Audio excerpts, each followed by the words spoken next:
बुलेटिनच्या सुरुवातीलाच एक महत्त्वाची बातमी येते। मालवणीमध्ये बेस्टच्या इलेक्ट्रिक बसला आग लागली आहे। मालवणी बस डेपोतली ही घटना आहे। बस चार्जिंगसाठी उभी असताना ही आग लागली आहे। तांत्रिक बिघाडामुळे आग लागल्याची माहिती समोर येते। सुदैवानं यात कुठलीही जीवितहानी झालेली नाहीये। सध्या मुंबईच्या बेस्टच्या ताफ्यामध्ये अनेक इलेक्ट्रिक बस आलेले आहेत आणि या इलेक्ट्रिक बसमध्ये हा अपघात झालेला आहे मालवणीमध्ये। पण डेपोमध्ये जेव्हा इथं चार्जिंग सुरू होती तेव्हा ही आग लागलेली आहे। त्यामुळे यात कुठलीही जीवितहानी झालेली नाहीये। त्यात प्रवासी नव्हते किंवा कंडक्टर ड्रायव्हर सुद्धा नव्हते। पण तातडीनं ही आग विझवण्यासाठी शर्थीचे प्रयत्न सुरू झालेले आहेत। आगी लागण्याच्या घटनांमध्ये मागील काही दिवसापासून वाढ झाली आहे। अशात मुंबईच्या मालवणी बस डेपोमधील इलेक्ट्रिक बसला आग लागल्याने ही घटना पुढे आली।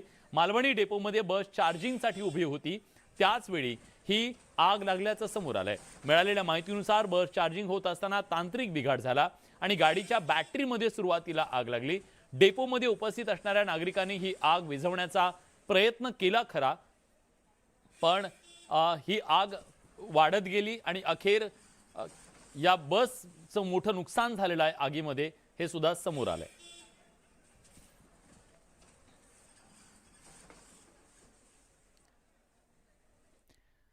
भाजप आणि शिवसेनेतल्या जाहिरातीचा वाद शमला असला तरी विरोधकांची टीकेची झोड मात्र कमी होत नाहीये। पालघरच्या शासन आपल्या दारी कार्यक्रमात मुख्यमंत्री आणि उपमुख्यमंत्र्यांनी मैत्रीच्या आणाभाका घेतल्या, पण विरोधक मात्र बेडूक हत्ती टीकेची आठवण काढत सत्ताधाऱ्यांना चिमटे काढतायत। मुख्यमंत्री म्हणतात फेविकॉलचा जोड, बेडूक हत्ती टीकेवरून राऊतांची खोड, राऊतांच्या भाषेवर केसरकरांची टीका, जाहिरातीवरून महाराष्ट्रात राजकारण सुरूच।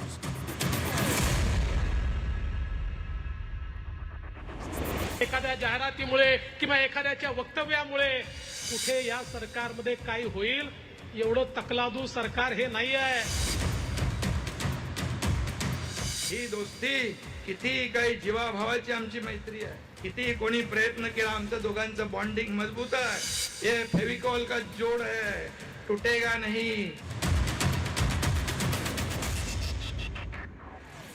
मंगळवार आणि बुधवारच्या जाहिरात वादानंतर गुरुवारी मुख्यमंत्री आणि उपमुख्यमंत्र्यांनी घेतलेल्या या अतूट मैत्रीच्या आणाभाका। जय वीरू, फेविकॉलचा जोड असं म्हणत शिंदे फडणवीसांनी विरोधकांचे आरोप फेटाळून लावले, पण यानंतरही विरोधकांच्या टीकेची धार मात्र कमी होताना दिसत नाहीये। आता तर संजय राऊतांनी भाजपचे खासदार अनिल बोंडे यांच्या मंगळवारच्या जहरी टीकेला उजाळा दिलेला आहे। खरं म्हणजे आपल्या विदर्भात म्हणतात की मेंढकीनं कितीही ताणलं तरी हत्ती बनत नाही, बेडूक किती फुगला तरी हत्ती थोडी बनणार आहे। याचाच आधार घेत शिवसेना उद्धव बाळासाहेब ठाकरे गटातले खासदार संजय राऊतांनी सत्ताधाऱ्यांना चिमटे काढले। देवेंद्र फडणवीस यांचे जे प्रवक्ते आहेत, मी देवेंद्र फडणवीस यांचे प्रवक्ते म्हणतो, भाजपचे प्रवक्ते म्हणत नाही। खासदार अनिल बोंडे त्यांना बेडकाची उपमा दिली आहे। बेडकानं हत्तीशी तुलना करू नये, बरोबर ना? मग हा फेविकॉल का जोड आहे समजायचा। आता राऊतांनी बुधवारी भाजप आणि शिवसेना नेत्यांनी संतापात दिलेल्या प्रतिक्रियांचं भांडवल करत शुक्रवारी सरकारला कोंडीत पकडण्याचा प्रयत्न केला। त्यामुळे राऊतांच्या या टीकेवर सत्ताधाऱ्यांनीही पलटवार केलाय। संजय राऊतांनी फेविकॉलच्या जोडमध्ये नाक खुपसू नये, कारण नाक खुपसलं तर उगीच त्या फेविकॉलच्या जोडमध्ये अडकलं तर संजय राऊतांना प्रॉब्लेम येईल। बाळासाहेबांनी सांगितलेलं होतं की माझा शिवसैनिक महाराष्ट्राच्या मुख्यमंत्र्याच्या खुर्चीवर बसेल, ते बसल्यानंतर शिवसैनिक कसा असतो हा सगळ्या महाराष्ट्राने बघितलेला आहे। दिवस रात्र लोकांची सेवा करणारा त्याला शिवसैनिक म्हणतात, आणि शिवसैनिकाला जर तुम्ही बेडूक म्हणत असाल तर तुम्हाला, म्हणून तर तुमचं शिवसेना नाव गेलं ना, म्हणून तुमचं धनुष्यबाण केलं। ही जी घाणेरडी भाषा आहे ही आता सोडा। खरं तर 2 दिवसांच्या अबोल्यानंतर गुरुवारी उपमुख्यमंत्री देवेंद्र फडणवीस आणि मुख्यमंत्री एकनाथ शिंदेंमध्ये पुन्हा माध्यमांसमोर संवाद सुरू झाल्याचं दिसलं, पण भाजप आणि शिवसेना नेत्यांनी बुधवारी एकमेकांवर केलेल्या विखारी टीकेनं विरोधकांच्या हाती आयतं कोलीत दिल्याचं पुन्हा एकदा उघड झालेलं आहे। त्यामुळे आता बेडूक आणि हत्तीची ही टीका आणखी किती काळ विरोधकांसाठी भांडवल ठरते हे पाहणं औत्सुक्याचं ठरणार आहे। Bureau report, news 18 Lokmat. राज्यात जाहिरातीच्या मुद्द्यावरून सुरू झालेलं राजकारण काही संपण्याचं नाव घेताना दिसत नाहीये. वृत्तपत्रातल्या सर्वेक्षणाच्या जाहिरातीनंतर आता सरकारी कार्यक्रमातील खर्चाच्या मुद्द्यावरून विरोधकांनी सरकारवर हल्ला चढवलाय.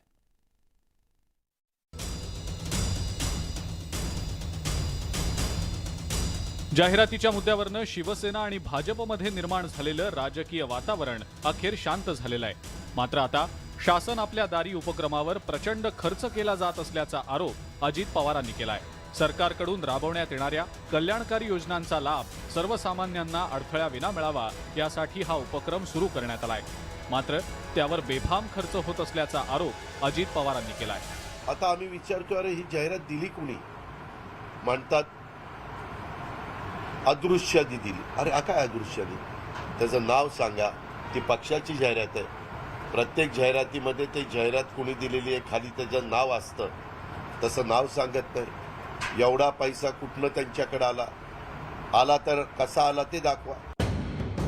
राज्य सरकारनं शासन आपल्या दारी हा उपक्रम व्यापक स्तरावर राबवण्यासाठी सर्व यंत्रणा कार्यान्वित केलेल्या आहेत. उपक्रमाच्या यशासाठी 16,000 योजना दूत नेमण्यात आलेले आहेत. मुख्यमंत्री सचिवालयात जनकल्याण कक्ष सुरू करण्यात आलेला आहे. प्रत्येक जिल्ह्यात जिल्हा जनकल्याण कक्ष सुरू करण्यात आले.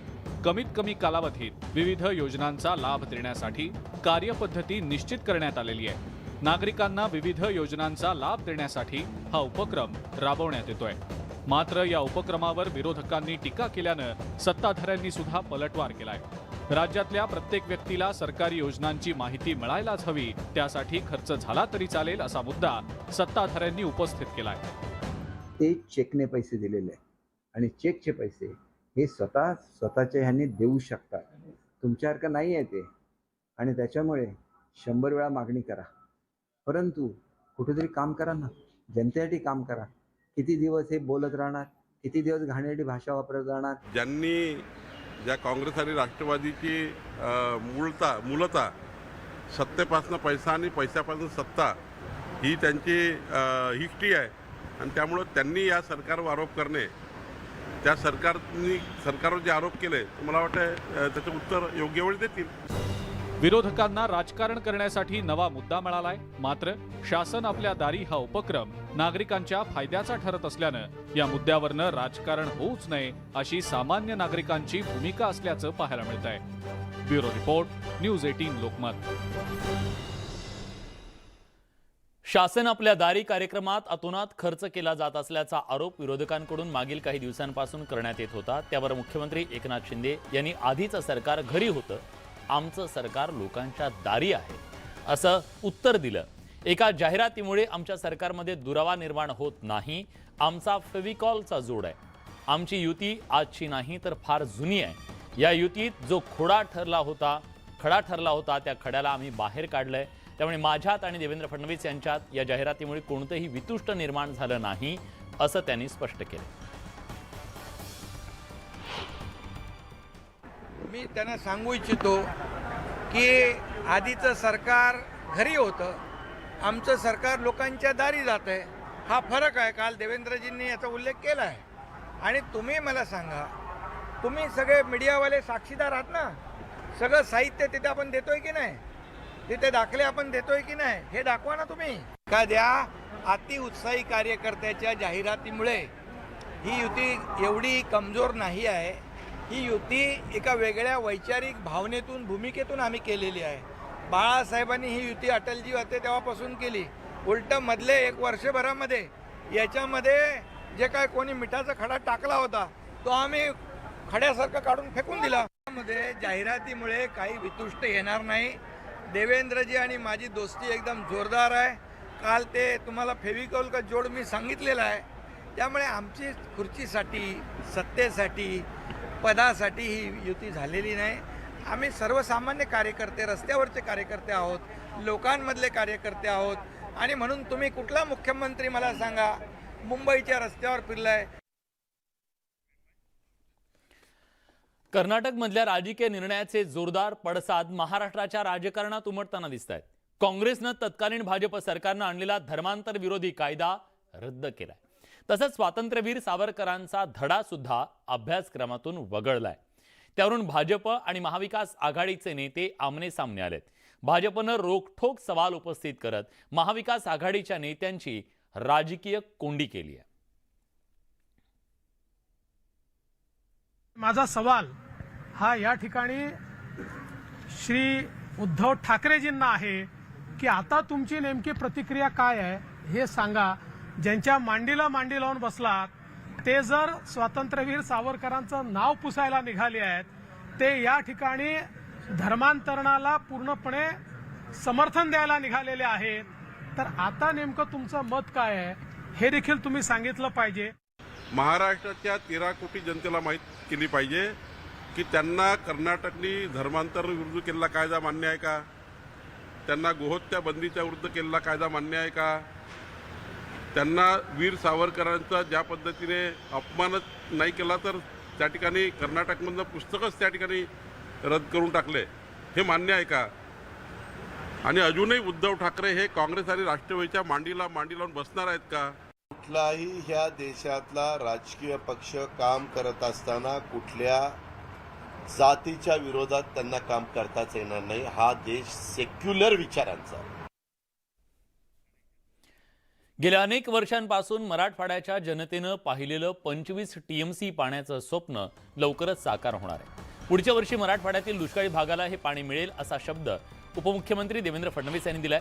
मराठवाड्याच्या हक्काच्या 25 टीएमसी पाण्यासाठी गेली अनेक दशकं मराठवाड्यातल्या जनतेनं वाट पाहिली. गेल्या अनेक दशकांची ही प्रतीक्षा आता संपणार आहे. 2014 ते 2019 या काळात या योजनेतल्या सर्व अडचणी दूर केल्या. शिवाय सुधारित 11,700 कोटींच्या प्रकल्पाला मान्यता देण्याचं काम सरकारनं केल्याचं फडणवीसांनी स्पष्ट केलंय.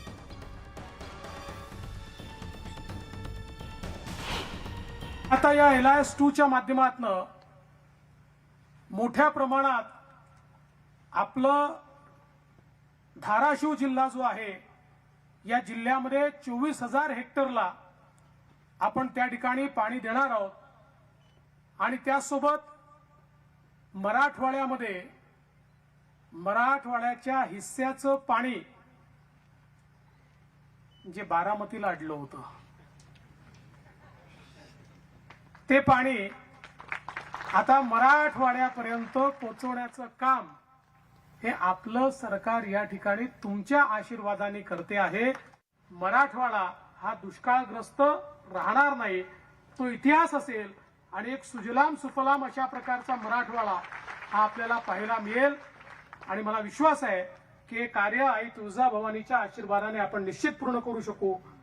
2.5 वर्ष जे सरकार महाराष्ट्रात होतं त्यांनी सुधारित प्रशासकीय मान्यतेचा एक शब्द देखील त्या ठिकाणी लिहिला नाही, त्याला कुठलीही मान्यता दिली नाही. त्यामुळे एक मोठं प्रश्नचिन्ह या कामावर उभं राहिलं होतं. मुख्यमंत्र्यांच्या नेतृत्वात आम्ही जी पहिली सुधारित प्रशासकीय मान्यता 11,700 कोटी रुपयाची दिली ती याच कृष्णा मराठवाडा प्रकल्पाला त्या ठिकाणी दिली. यासोबत बुलेटिनमध्ये एक छोटासा ब्रेक घेतोय. कुठे जाऊ नका, पहा फक्त न्यूज 18 लोकमत.